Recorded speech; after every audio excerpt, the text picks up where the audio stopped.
Bonsoir à tous et bienvenue dans cette édition. Retenez tout d'abord que le président de la République, chef de l'État Issoufou Mamadou, a pris part ce matin à l'inauguration du premier échangeur de la ville de Niamey, l'échangeur du boulevard Mali-Béro, un projet qui entre dans le cadre du programme Niamey-Niala et dont le président a personnellement lancé les travaux le 12 juillet 2011. Compte rendu Mamoudou Idrissa Maïga et Yahya Rabou. Il vous souviendra que c'est sur ces lieux, le 12 juillet 2011, que le président de la République, chef de l'État Issoufou Mamadou, a lancé officiellement les travaux de ce joyau, le premier échangeur de la ville de Niamey. Une promesse faite aux populations de la ville de Niamey, une promesse que le président de la République a respectée conformément à son programme Niamey-Niala, un programme ambitieux visant à développer les infrastructures et à moderniser la capitale à l'image des autres pays du continent. Aujourd'hui, l'ensemble des populations de la ville de Niamey réunies inaugure dans la joie et le soulagement de voir la circulation décongestionnée sur ce boulevard. Le président de la République a tenu à partager ces instants avec les populations. Excellences, Monsieur le Président de la République, Mesdames et Messieurs, honorables invités. Le premier échangeur de Niamey, objet de la présente cérémonie, constitue en un point douté un des grands projets Niamey-Niala qui vous est cher et financé entièrement par le budget national. Cette infrastructure routière qui contribuera sans nul doute à fluidifier la circulation des usagers vient fort heureusement s'ajouter à plusieurs autres réalisations qui ont vu le jour au cours de votre magistrature. Excellences, Monsieur le Président de la République, il me plaît de vous présenter toute la gratitude et les remerciements de la population, à vous-même et à votre gouvernement pour l'attention toute particulière que vous ne cessez de manifester à l'endroit de notre région dans le seul but d'améliorer les conditions de vie de nos vaillantes populations. Composé de deux volets, à savoir le viaduc principal long de 206 mètres et le carrefour giratoire d'un rayon de 20 mètres, ce projet a coûté à l'État du Niger à plus de 15 milliards 300 millions de francs CFA. Les travaux confiés à l'entreprise chinoise CGC INTZ ont été exécutés dans les délais impartis. Un motif de satisfaction pour le ministre de l'Équipement, Ibrahim Noumaou, qui a présenté point par point les détails techniques et financiers du projet au président de la République et aux nombreux invités présents à la cérémonie. C'est aujourd'hui un sentiment de joie et un motif de satisfaction de voir toute cette population venir massivement pour assister à la cérémonie de l'inauguration officielle du premier échangeur de notre capitale. Le projet de construction de l'échangeur Carrefour Mali-Béro, avenue Germaganda, entre dans le cadre d'un vaste programme de rénovation de la ville de Niamey.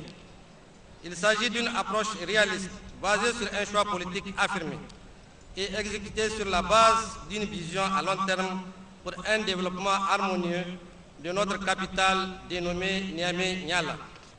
Dans la phase d'étude, plusieurs missions de reconnaissance ont été effectuées sur le terrain dans le but d'identifier toute la problématique du site et des différentes contraintes physiques du projet. Le choix a donc porté sur un ouvrage qui soit en adéquation avec ces données et présentant finalement les grandes composantes suivantes. Un viaduc de 206 mètres linéaires avec 2 fois 2 voies de 3,5 mètres chacune. Un carrefour giratoire au niveau inférieur et croisement de 2 axes routiers. Des voies d'accès situées à l'entrée et à la sortie de l'ouvrage. Une passerelle piétonne en face de l'établissement scolaire Alliance. Des déviations bitumées totalisant une longueur de 2400 mètres linéaires. Mais dans le souci constant de la recherche de bien-être des riverains et des usagers, il est apparu nécessaire d'intégrer à ces composantes de base un certain nombre de travaux confortatifs additionnels.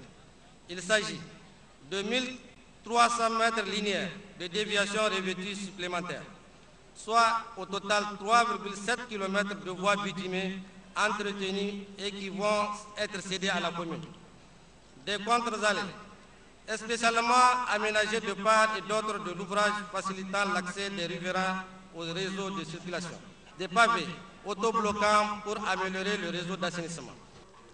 Cette ambition des autorités nigériennes de tendre vers la modernité et le bien-être des populations ne laisse pas ces dernières indifférentes.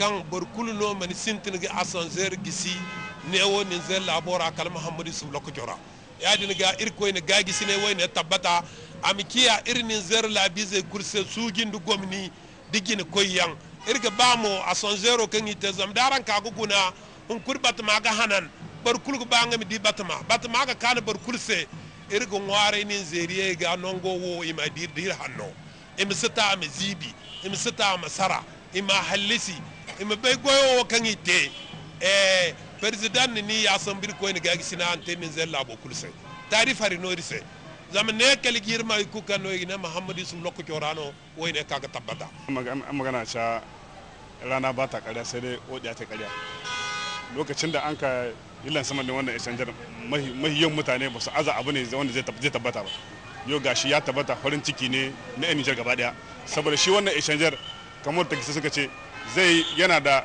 dire da bitan shekara 100 har shekara 100 kenan wajen fi da cycle zashi kenan abu ne wanda an kai ham jikokin mu za su in handa shi kenan abu ne na murna na farin ciki abun da ke son kwanta mutane wannan ramfon na kasa na bulebara malibero abun da ya kamata mutane su yi sai su yi hankali saboda unhwanin exchanger don saboda ya rage yawan cunkoso ga hanya kuma ya rage hatsarin moji da ake na yi in ka gani wannan karifu shine ake cewa karifur a san girator kenan wanda a cikin wannan ramfon shine ke da gaskiya bisa duk hanyoyin da an kai in zaka shiga baka da gaskiya amma wanda ka iske cikin ramfon shine zaka bari shi huce sannan kai ka huce kenan ya kamata mutane su yi lakari da wannan su san da sabon tsari ne wanda irin ramfon wanda muke gani kasashen ture yau gashi Allah ya kashi a kasar mu na Niger. Notez qu'en dehors de ce premier échangeur, la construction d'autres infrastructures seront entamées, notamment l'échangeur du rond-point Kennedy, du rond-point des armées, du rond-point Laco et plusieurs kilomètres de route bitumée dans la ville de Niamey. Si le président de la République, chef de l'État, a tenu personnellement à prendre part à cette cérémonie d'inauguration, cela démontre son intérêt à continuer et à respecter ses engagements pris. Alors c'est aux populations de la ville de Niamey de savoir entretenir ces infrastructures qui coûtent cher à l'État.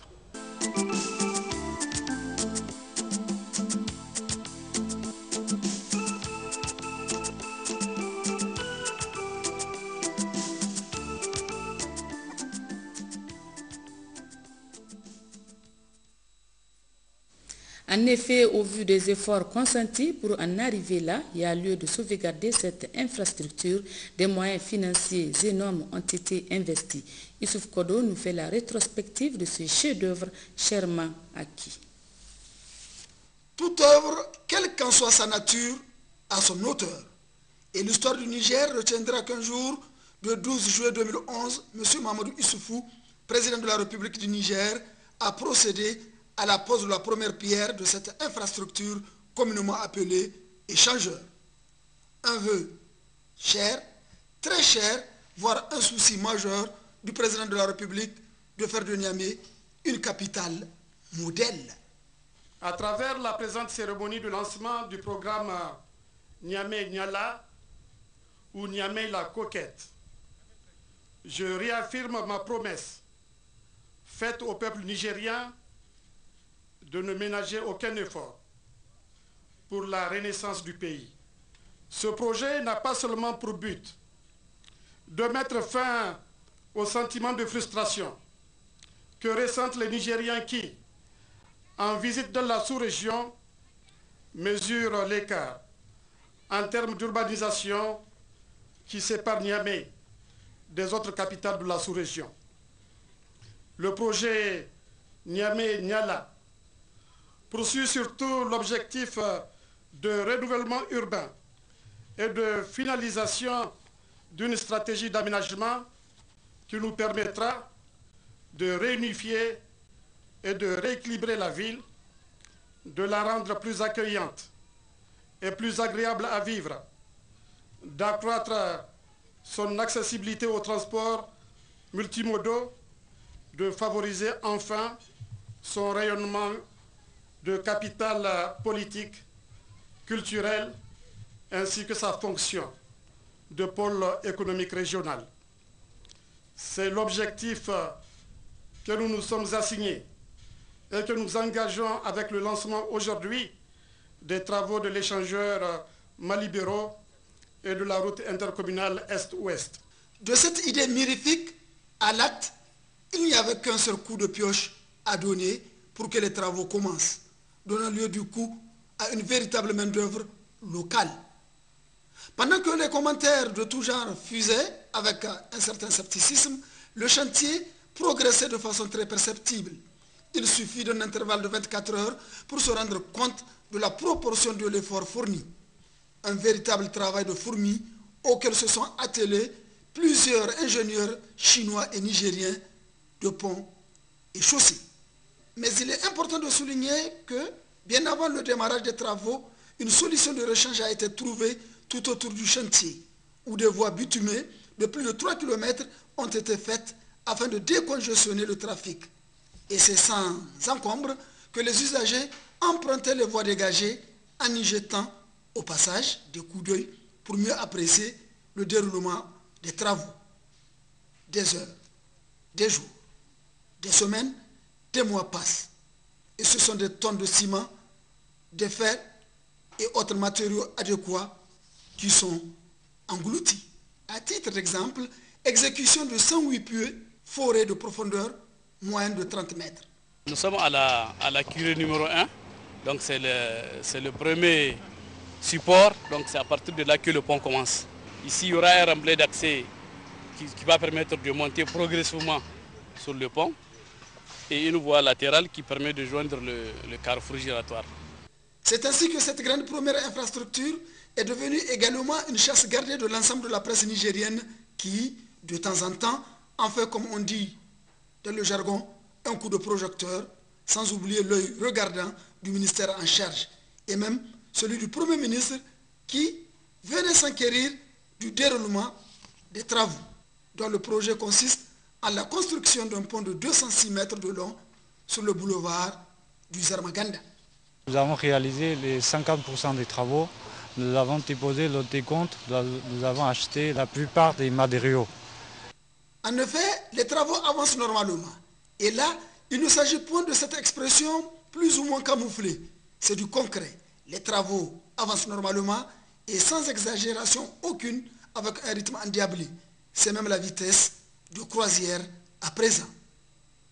Un an plus tard, l'an 2012, voici où en est cette infrastructure, comme si c'était hier que les travaux avaient débuté.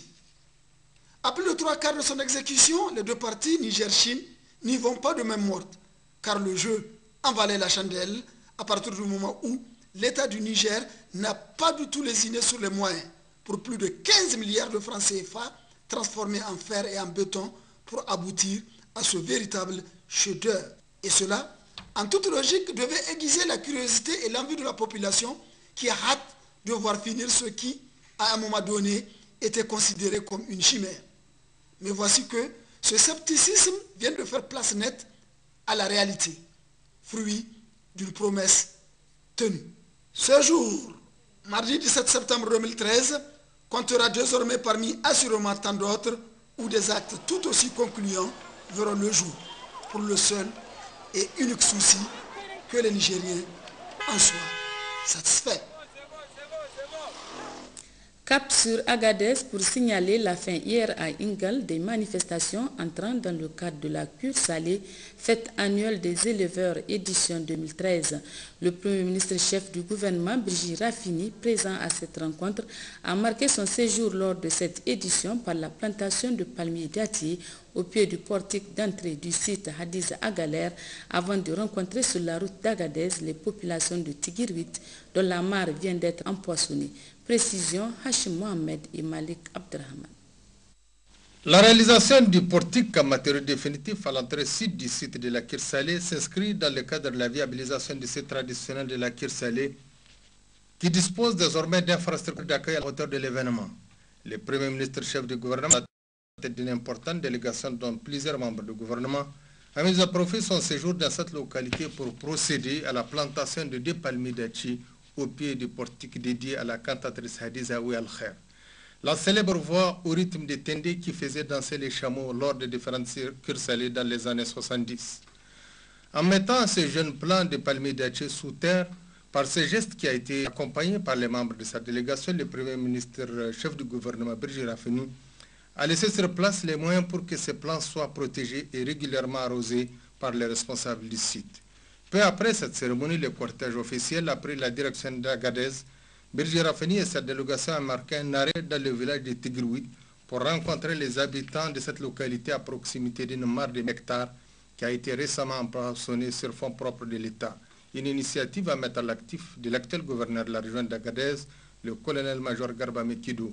Les populations de ces villages ont réservé au Premier ministre et à sa délégation un accueil empreint de chaleur, avant de recevoir les explications des techniciens de l'environnement sur le processus de l'empoisonnement de ces plans d'eau. Selon ces normes techniques, dans les conditions normales, on peut s'attendre à une production de 200 kg par hectare, soit 200 tonnes pour Tigrouit. Cependant, pour parvenir à cet objectif, il va falloir former des pêcheurs et les équiper. Les représentants de ces villages ont saisi cette opportunité pour soumettre au Premier ministre quelques doléances relatives notamment à la création d'un point d'eau moderne et l'aménagement d'une piste de désenclavement de ces villages. Le Premier ministre a pris bonne note. Les voies et moyens, a-t-il laissé entendre, seront examinés en collaboration avec les techniciens du domaine et les autorités municipales d'Ingal pour solutionner ces contraintes. Les lampions se sont éteints hier soir sur les manifestations de cette édition 2013 de la cure salée. C'est le ministre de l'élevage, Mohamed El Hadj Ousmane, qui a prononcé l'allocution de clôture. Plusieurs prix et récompenses ont été attribués aux lauréats des différentes compétitions. Compte rendu, Binta Amadou et Nassir Nakakal. Comme à l'accoutumée, les manifestations de la cure salée qui se sont déroulées dans la joie et la cohésion ont pris fin sur une note de satisfaction générale, comme en témoigne la remise des divers prix des différentes disciplines. En clôturant les manifestations, le ministre de l'élevage, Mohamed El Hadj Ousmane, s'est réjoui dans son allocution du déroulement de cette manifestation qui représente l'événement majeur de l'année pour le monde pastoral, ce qui est de même pour les autorités de la 7e République pour la réussite de cette fête, en marquant leur bienveillante attention à l'égard des populations nigériennes et en particulier des éleveurs, a dit le ministre. Il a aussi remercié son Excellence Monsieur le Premier ministre qui, malgré ses multiples charges et sollicitations, a rehaussé de sa présence l'ouverture de cette édition 2013. Le ministre Mohamed El Hadj Ousmane de noter l'importance de cet événement combien important. La cure salée, carrefour du donner et du recevoir, est de nos jours immortalisée par son histoire et la matérialisation physique de son site à Ingal, mais aussi par sa portée internationale. Elle s'améliore chaque année davantage et drainera certainement plus de monde à raison des intérêts de divers ordres qu'elle incarne. L'œuvre humaine étant perfectible à tout moment, nous invitons toutes les bonnes volontés à corriger les imperfections constatées dans l'organisation par l'air critique constructive.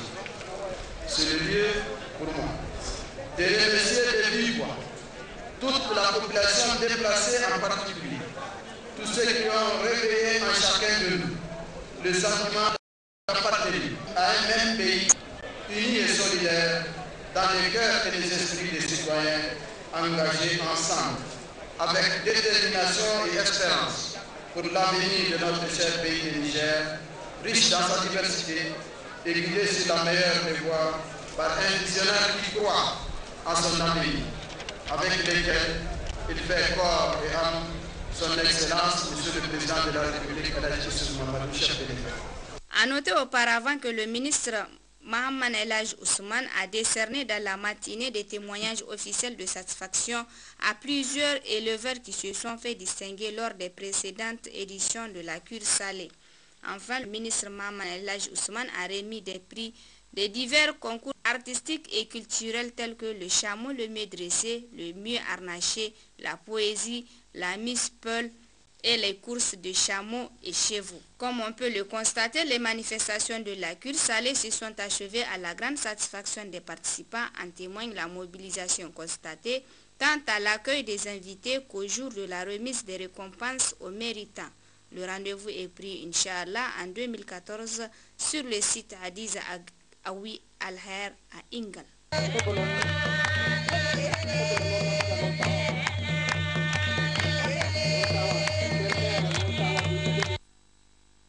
Toujours à Ingal, le Premier ministre chef du gouvernement, Brigitte Raffini, et sa délégation ont visité les stands d'exposition compte rendu Khadijata Hassan et Malik Abdrahman. Juste après la cérémonie d'ouverture des manifestations de la Cure Salée édition 2013 à Ingal,